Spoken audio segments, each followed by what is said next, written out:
Ganito na ako magluto ng paksiw na bangos. Yan, samahan mo ng taba. Timplahan mo na ng asin at pamintang dulog. Lagyan mo ng ganito kahit konti lang. Konti lang. Ayan. Tapos takpan mo muna natin. Takpan mo muna natin.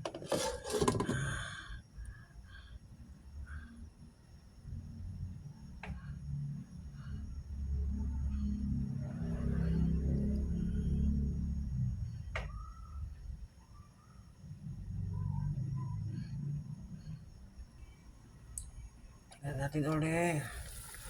Kaganyan kumukulo na. Patakan natin ng konting mantika. Pampasarap din to. Pag maglalagay ko yung suka, konti lang. Hindi masyadong maasim.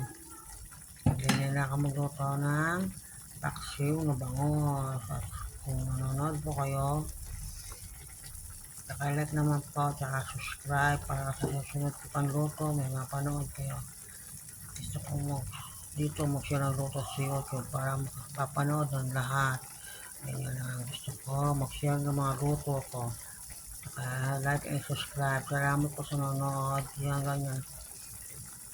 Malambot na. Pagka malambot na, pwede na yung kainin.